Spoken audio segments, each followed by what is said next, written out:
which math class specifically? You don't have to name the professor. Calculus.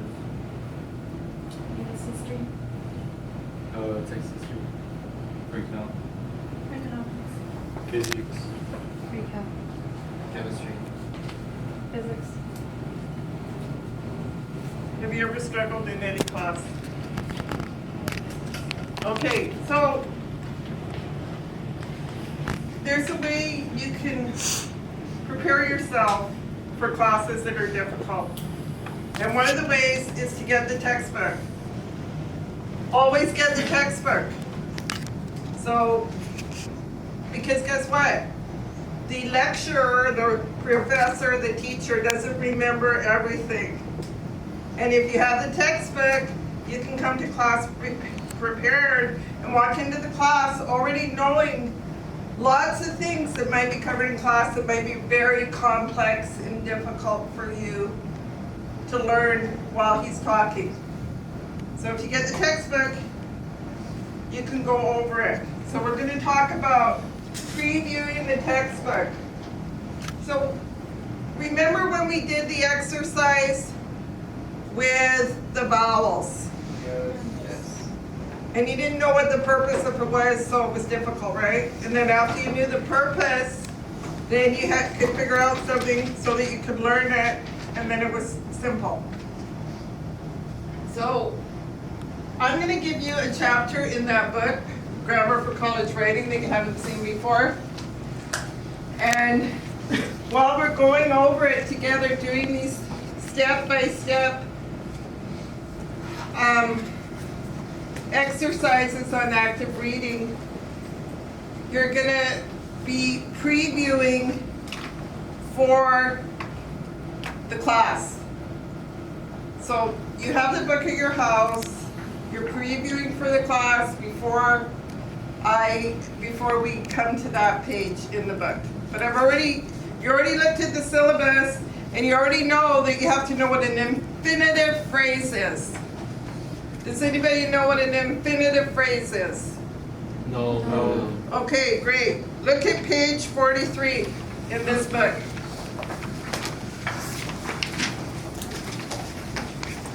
So, we're going to look at a chapter in this book. It starts on page 43, and what page does it end on? The chapter. 48. Okay, great. So, how many pages is it? 5, right? All right. Why don't we look at the headings?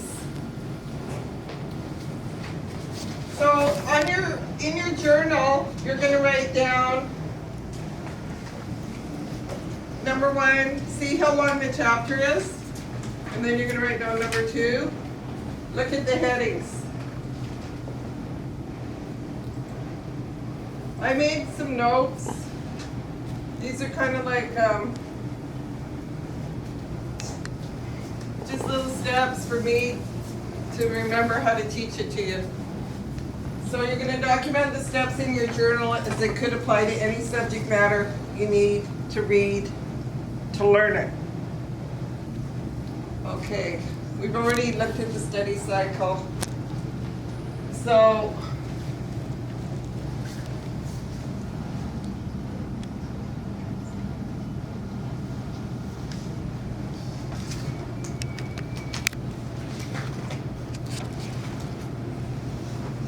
have you ever been like reading something like this and your eyes either glaze over, or you start thinking about what you're gonna eat, or who you have a crush on, or what you want to do when you're finished with this? So your mind's wandering because this isn't the most interesting stuff in the world, let's face it. It's complex, and the more you understand it, the easier it is. But you have to perform active reading so that you can focus on what you're reading.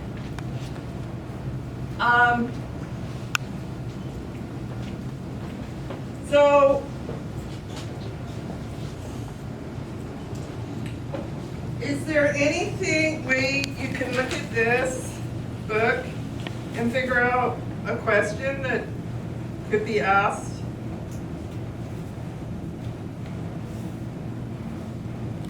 Like quickly, how could you figure it out really fast? A question you could ask me or yourself about what you have to know. Like, what do you have to know? Why would we have to use it? Very good. Excellent question. Why would we have to use an infinitive phrase? Write it down, everybody. And put a big question mark there. And put it after that, right? You have to have a goal for your reading. So when you're previewing it, you have to have a goal and create a question that you can answer as you read it so that you can take ownership of it. Because right now you don't own it. So, skimming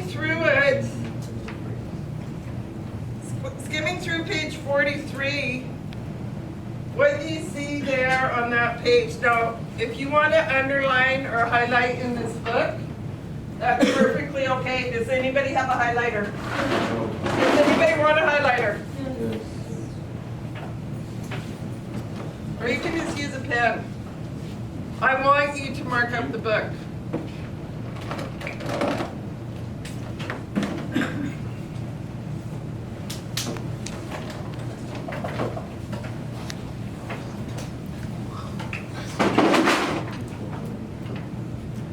When I was in college, I would sometimes buy books that had already been highlighted or marked.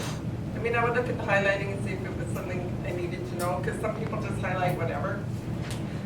And I would see if somebody had been highlighting definitions or things that I thought were important to remember, and I would buy that book that was highlighted, because I thought to myself, well, that kid highlighted that book already, so that might make it faster for me to learn it.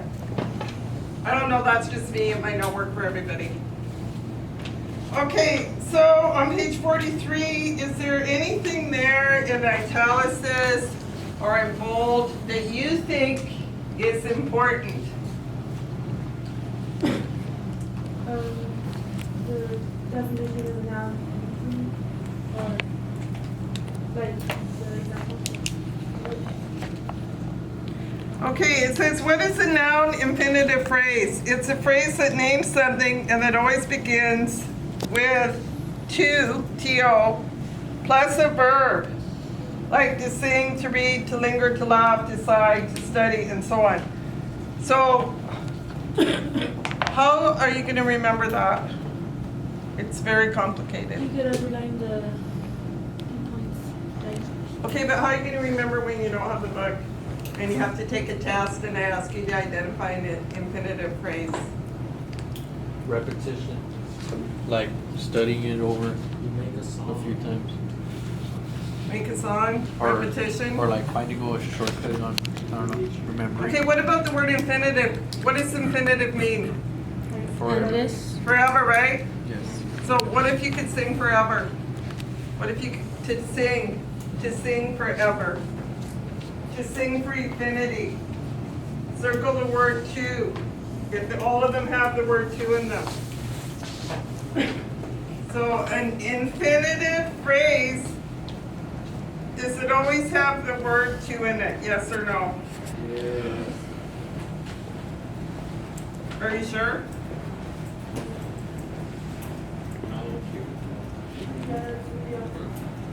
What about to be? What's the infinitive phrase in 1B? To get his feet wet in such freezing temperature.